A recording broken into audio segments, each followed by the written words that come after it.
Purihin natin pinakamamahal na Panginoon. God bless po, beloved Father Ray, ang kapwa magagawa sa pasan ng Diyos. Tayo po lahat ay dumalangin sa ating pinakamamahal na Panginoon. Hallelujah, dakit na pagpala namin amang Diyos na makapangyarihan sa lahat. Sa pangalan mo, malapang yung susunang dalangin ng aming minamahal na Pastor, mahal na Panginoon. Maraming salamat, hallelujah, sa mga panahon pinakulob mo sa amin sa araw nito, mahal na Panginoon. Ito kami upang amin kang luwalhati ang Diyos, yung balang pangalan sa araw nito. Dinadangin po namin o Diyos. Basbasan po, mahal na Panginoon, hallelujah, ang bawat mensahe na aming mapag-aralan sa araw nito, mahal na Panginoon. Buksan po lahat ang pakinig at pangunawa ng mga kapatid namin para sa iyong banal na salita sa araw nito. At ganun din o Diyos, siya bang lingkod sinang akin, wala akong magagawa, sa iyo lang ako maasa, mahal na Panginoon. Mahal na Panginoon, hallelujah, lagipan mo ng pag-ibig at kapangyarihan o Diyos ang iyong banal na salita sa araw nito, hallelujah. At sa lahat ang uri na gawa ng kaaway, sama-sama namin sinasaway sa makapangyarihang pangalan ni Jesus sa liwa kasal, in Jesus' name. Praise the Lord. Purihin ang ating pinakamamahal na Panginoon. At mga kapatid, tayo po ay panandalian na mag-aral sa salita ng Diyos sa araw nito. Praise God. At atin pong sikapin mga kapatid na maunawaan po natin ang bawat talata na ating mapag-aaralan sa araw nito upang tayo po mga kapatid ko ay magkaroon ng sigasig o kahalagahan mga kapatid sa ating paglilingkod sa ating pinakamamahal na Panginoon. Palakpakan po natin na malakas ang ating dakilang Diyos.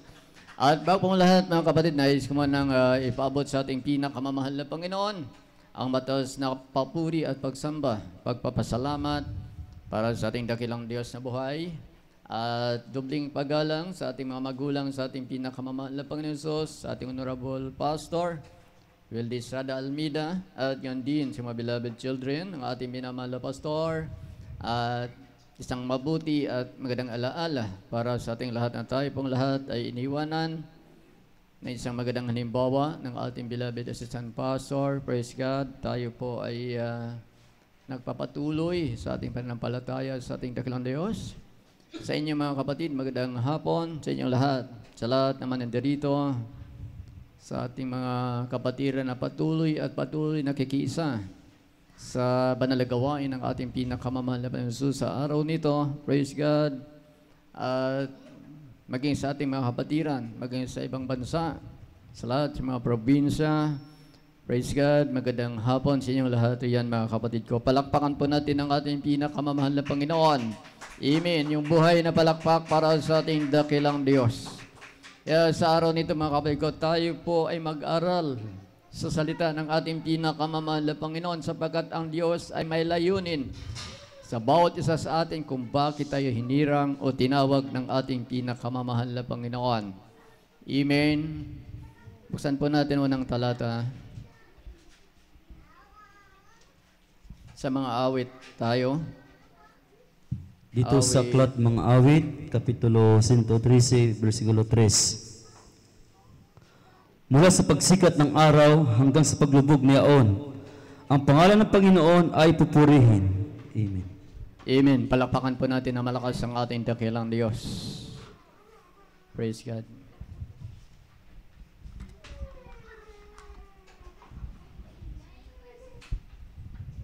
Minamahal ang sabi ng Biblia, ang ating tungkulin mga kapatid, bago tayo hirangin ang ating pinakamamahal na Panginoon, ay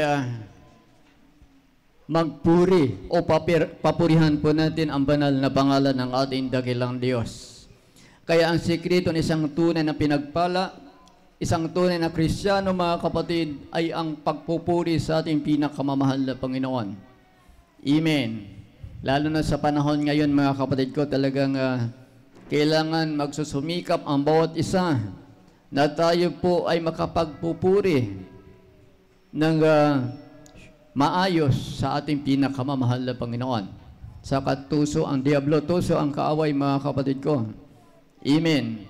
Ngayon napakarami mga taong napapahamak bunga ng kakulangan ng pagkaunawa sa kalooban ng ating dakilang Diyos.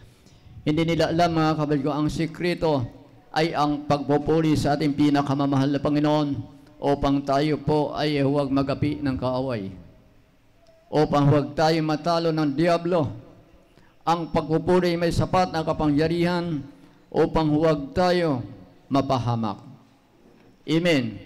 At ito po ay nasa kalooban ng ating pinakamamahal na Panginoon. Kaya ang sabi dito, mula sa pagsikat ng araw hanggang sa paglubog ng araw, niyaon ang pangalan ng Panginoon ay papurihan. Amen. Mula sa pagsikat ng araw hanggang sa paglubog ng araw, ang pangalan ng Panginoon ay pupurihin. Yan ang layunin ng Diyos kung bakit tayo tinawag, kung bakit tayo hinirang ng ating pinakamamahal na Panginoon, upang tayo po ay gawing mang-awit ng ating mahal na Panginoon. Amen. Upang tayo po, mga kabayko, ay maturingan isang tunay na lingkod ng Diyos, kung tayo po ay laging nagpupuri sa ating pinakamamahal na Panginoon. Ang sikreto ng banal na gawain nito, mga kabayko, kung bakit tayo naging mananagumpay na Kristiyano, ay ang pagpupuri. Kung bakit tayo gumagaling sa ating mga karamdaman. Praise God. At tayo po ay naging matagumpay sa lahat ng uri na gawa ng kaaway, sapagkat ang puri, mga kapatid, mayroon pong sapat na kapangyarihan upang labanan natin ang kalaban o ang kaaway. Amen. Kaya ang ating tungkulin, mga kapatid ko, ito po yung pagpupuri sa ating mahal na Panginoon. Kaya kung minsan, mga kapatid, bunga ng kakulangan sa kaalaman ng mga tao, kung minsan akala nila yung ating pag-awit sa ating mahal na Panginoon, ito po ay walang halaga. Amen. Kaya minsan sinasabi ng iba, paano ako gagaling riyan? Paano ako pagpalain riyan? Wala namang ginagawa kundi magpuri sa ating pinakamamahal na Panginoon. Nalaman po nila, mga kapatid ko, sa patuloy nilang pag-awit, pagpupuri sa ating mahal na Panginoon, magaling na pala ang karamdaman. Nalutas na pala ang problema. Amen. Bakit? Ito pala ang sikreto upang ang Diyos ay malugod sa atin, upang tayo magsigaling at magkaroon ng kapayapaan sa puso at isipan.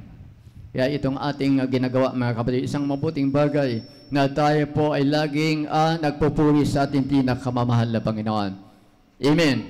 Palapakan po natin na malakas ang ating pinakamamahal na Panginoon. Sa sanglibutan, ito po, hindi nila ito ginagawa. Bakit? Bunga ng kakulangan sa kaalaman patungkol sa kalooban ng ating pinakamamahal na Panginoon. Kapag dumating mga sakuna, mga kapatid ko, walang Diyos na nagliligtas sa kanila. Kaya napapahamak. Kaya nga sa kakulangan, napakaunawa patungkol sa kalooban ng ating pinakamamahal na Panginoon. Amen? Katulad ngayon sa mga nangyayari sa ating paligid, itong nakaraan lamang napakaraming mga tao nangamatay. Amen? Dahil sa trahedya. Yung nangyari sa lugar ng Tanay. Amen? Sa Angono. Yan po, karamihan ay yung mga taong walang alam sa pananampalataya. Walang kaalam-alam sa tamang sekreto upang sila ay maingatan ng ating pinakamamahal na Panginoon. Ngunit tayo, mga kapatid ko, iniingatan ng ating daklang Diyos. Hindi tayo pinapabayaan ng ating pinakamamahal na Panginoon. Pag dumating sa atin ng mga panganib, trahedya, nariyan lagi ang pagliligtas ng ating malapangan. Bakit? Dahil sa lagi nating pinapapurihan ang banal na pangalan ng ating daklang Diyos. Amen? Sa lugar ng Mindanao, yung inabot ng lindol sa Surigao City, mga kapatid, maraming mga taong napahamak, maraming mga bahay na wala dahil sa trahedya. Yan po, karamihan doon na mga napahamak. Ito yung mga taong walang kalam-alam sa tamang paglilingkod sa ating pinakamamahal na Panginoon. Kaya dumating ang trahedya, walang Diyos na nag-ingat sa kanila. Kaya sila ay napapahamak. Hindi katulad natin, mga kapatid ko, na tayo po, alam po natin na yung ating ginagawa ay kalugod-lugod sa harapan ng ating pinakamamahal na Panginoon. Amen? Kaya ang ating tungkulin mga kapatid ko, ang sikreto upang tayo po ay huwag mapahamak, laging magpuri sa ating pinakamamahal na Panginoon. Amen? Kaya sabi ito, mula sa pagsikat ng araw hanggang sa paglubog ng araw, ang pangalan ng Panginoon ang siyang papurihan. Amen. Kaya bakit tayo naging matagumpay? Sa lahat ng bagay, dahil sa pagpupuri sa Diyos. Palakpakan po natin na malakas ang ating pinakamamahal na Panginoon. Dahil wala tayong ibang dapat papurihan mga kapatid. Amen. Hindi ang tao, hindi ang sinumang Diyos, kundi ang tunay ng Diyos ng langit makapangyarihan sa lahat. Praise God. Gawa 4:12. Buksan po natin. Dito sa Aklat ng mga Gawa, Kapitulo 4, versikulo 12.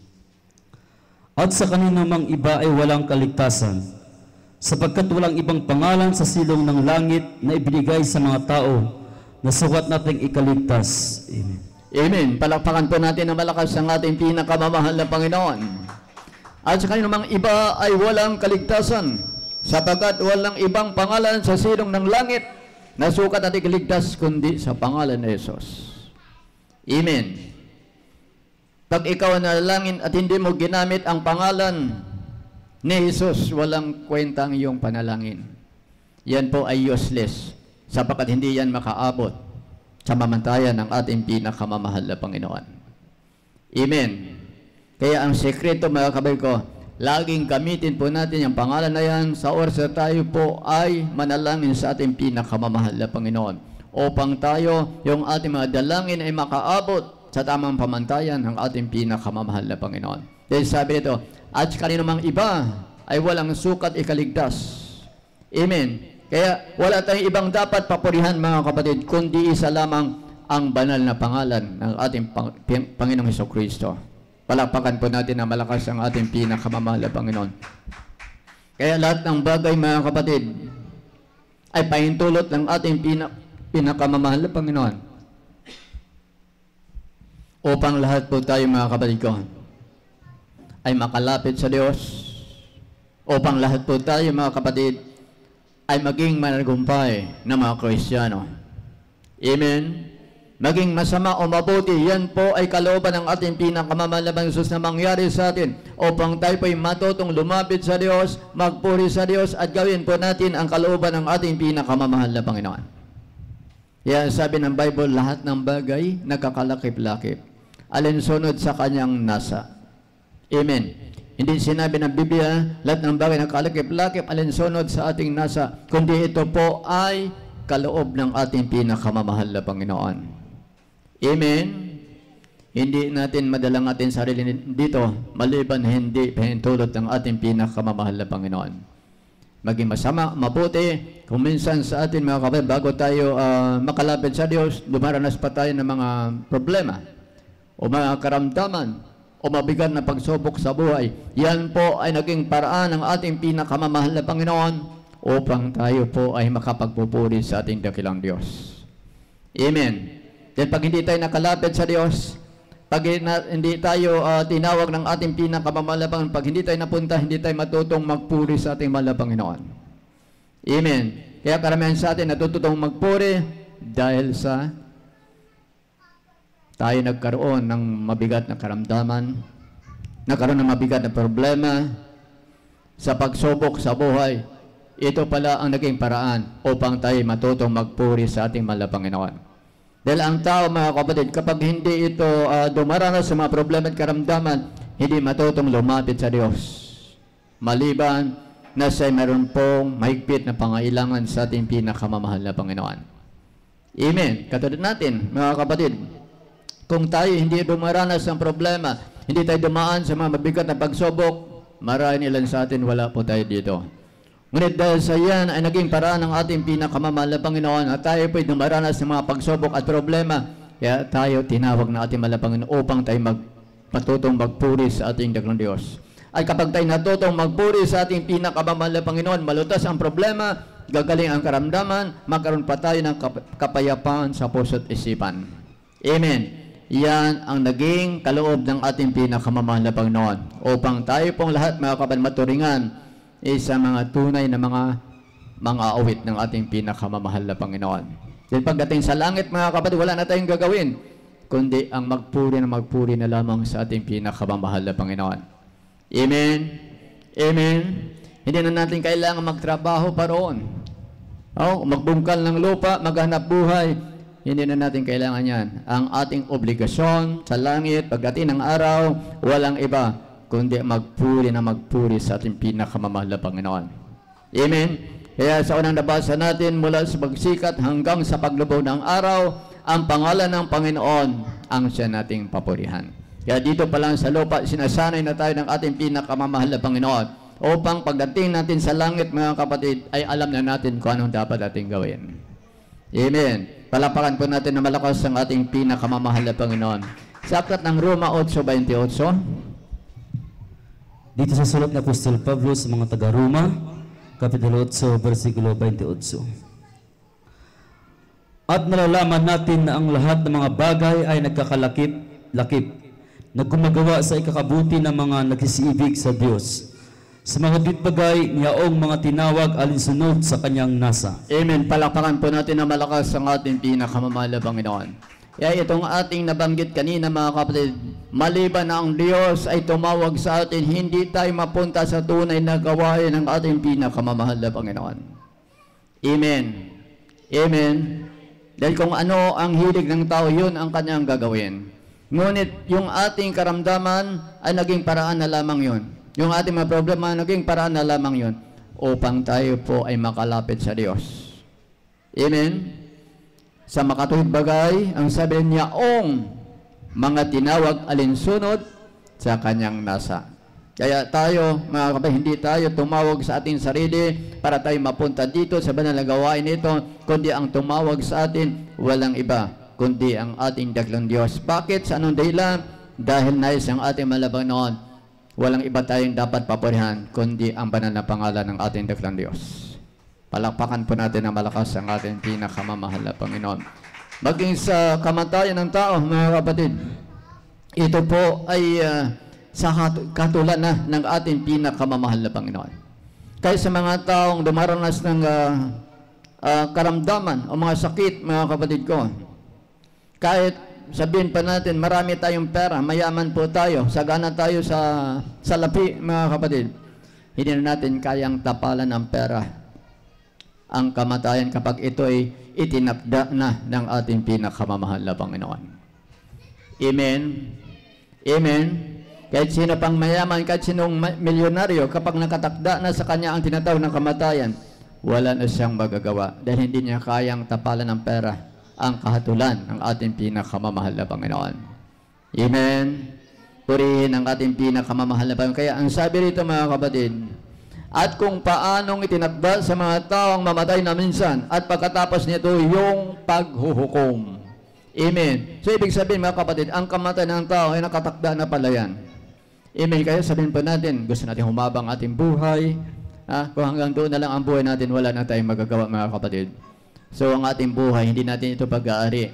Ito po ay pawang kaloob ng ating pinakamamahal na Panginoon.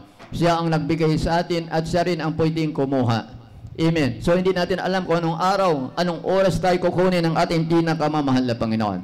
Kaya ang sekreto, mga kapatid, habang tayo pa narito, yung ating kainitan sa pagpupuri sa ating daklang Diyos.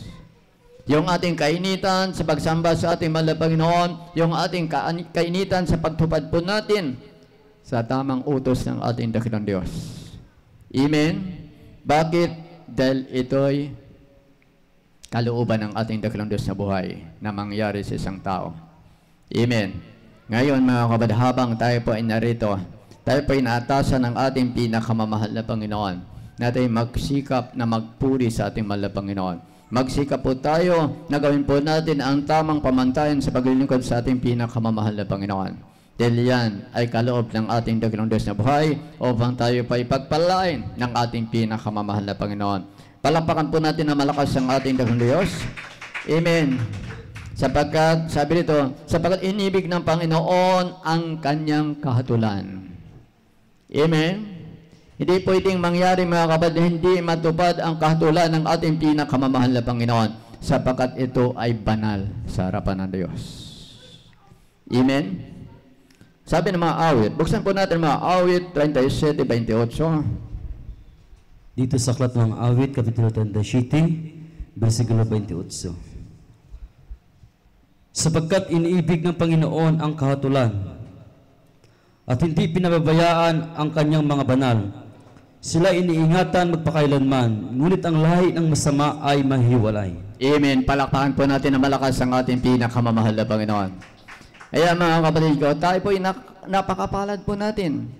Sapagkat tayo, mga kapatid ko, sabi dito, sapagkat inibig ng Panginoon ang katulan at hindi niya pinabayaan ang kanyang mga banal. Sino ito? Walang iba kundi tayo. Amen. Tayo na mga tinawag ng Diyos, tayo na mga hinirang ng ating pinakamamahal na Panginoon. Pagdating ang trahedya, pagdating ang panganib, nariyan ang pagliligtas ng ating pinakamamahal na Panginoon. Hindi tayo pinapabayaan ng ating dakilang Diyos. Ngunit, sabi dito, ngunit ang lahi ng masama ay mahiwalay. Itong nakakalungkot na bagay, mga kabay, kapag nangyari sa isang tao. Pag tayo mahiwalay sa ating pinakamamahal na Panginoon, ano pong naghihintay sa atin? Walang iba ang kapamakan. Ang impyerno na kung saan ito hindi kayang takasan ng tao, maliban ang tao ay manumbalik sa Diyos at maglingkod sa ating pinakamamahal na Panginoon. Amen? Dahil kapag nahatulan na ang tao, gusto man niyang tumakas doon sa hatol ng ating mahal na Panginoon, wala na siyang magagawa. Kung siya po ay nahatulan na ng kamatayan. Kaya ang mabuti pa, habang tayo po ay malakas, habang tayo may buhay, walang iba tayong dapat papurihan ang banal na pangalan ng ating dakilang Diyos. Palapakan po natin ang malakas ang ating pinakamamahal na Panginoon. At sana po maiksing mensahe nito, mga kapatid, ay naunawaan po natin ang ating obligasyon kung bakit ay tinawag ng ating pinakamamahal na Panginoon upang tayo po ay magpuri sa ating dakilang Diyos sa buhay. Umawit tayo sa ating dakilang Diyos.